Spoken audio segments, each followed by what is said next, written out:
Exodus. From Pharaoh's point of view, a long time ago, in Egypt a ruler named Pharaoh was put as king of the world. All men that walked on the earth were his slaves. All men lived under Pharaoh's mercy, and all the Egyptians saw him as God. He was very wise, and his knowledge rivaled only by his masters, the priests, who anointed him. One day, in one of the meetings, one of his ministers pointed out to him that a group of slaves have a god of their own, and that they only believed in that particular god. You see, their religion requires them to have only one god, so they cannot have many gods. Thus, you cannot possibly be considered a god for them.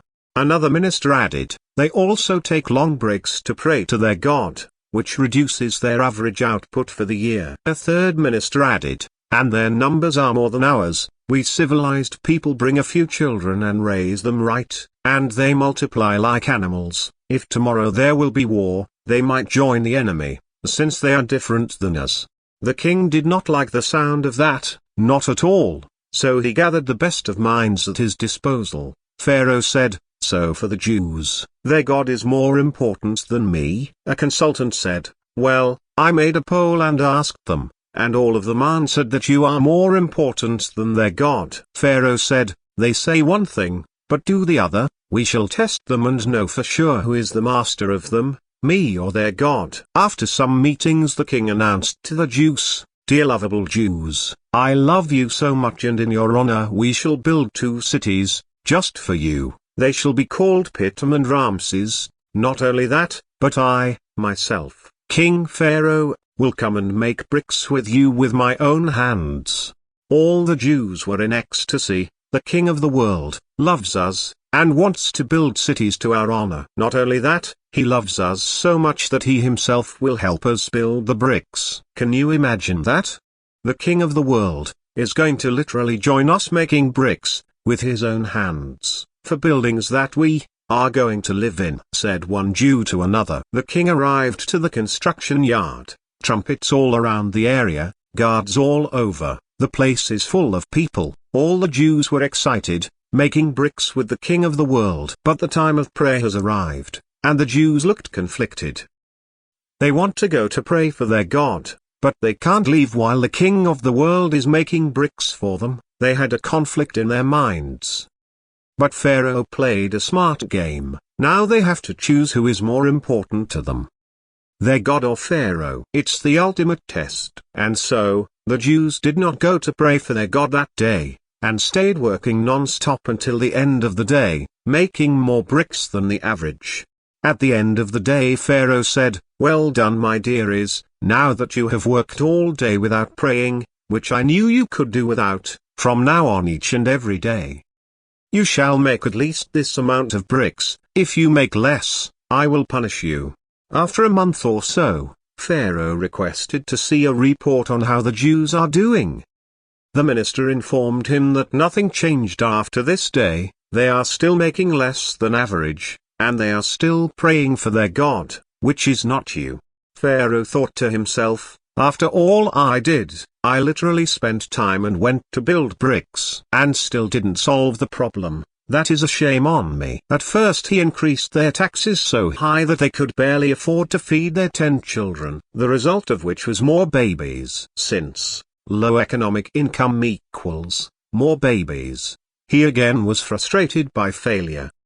This time, I'll have to make a master foolproof plan. I shall kill the elderly and re-educate the young to the slavery state they should be in, he said to himself. So once again, he gathered the best of minds in his disposal. First minister said, if we want to control the Jews, we need to control their leader. Second minister said, but they don't have a leader, they are only bound to each other by the book.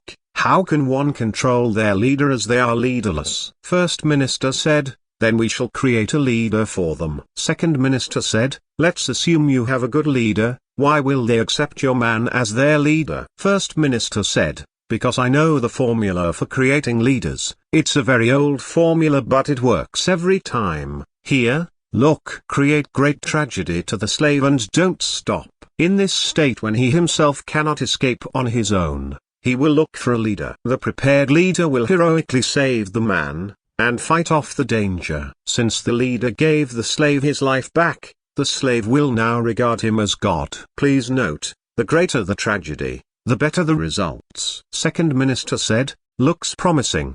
Okay, let's start making plans according to this formula. The plan. Step 1. Create a leader. Step 2. Kick them to the desert. Step 3. Kill the elderly and the suspicious. Step 4. Re-educate the young. Step 5. Take the re-educated new Jews back to civilization and start working the slaves. Pharaoh said, looks promising. Now, let's talk about the details. Step 1.1. Create a tragedy. Every male Jew that is born shall be murdered. This decree has no expiration date.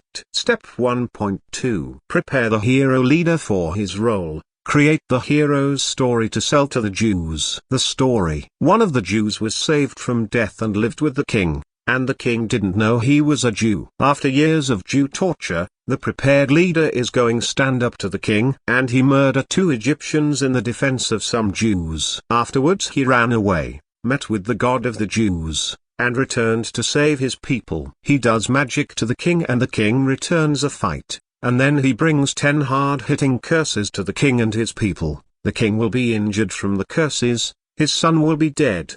Step 2. The new leader shall take them to the desert. The army must be behind the Jews as they leave Egypt at all time for 2 reasons. 1. Prepare for making a big spectacle for the slaves when they receive their new rules at the mountain. 2. To protect the new leader and his agents, which will be afraid, because if the Jews discover their plans they will kill all of Pharaoh's agents. The story we will sell the Jews is, that Pharaoh changed his mind, and now he is chasing them very slowly, and he will play as if his army is drowning, so the Jews won't suspect, that all the lights and spectacles, that will appear, when the rules will be given, are from the Egyptian army, on the other side of the mountain.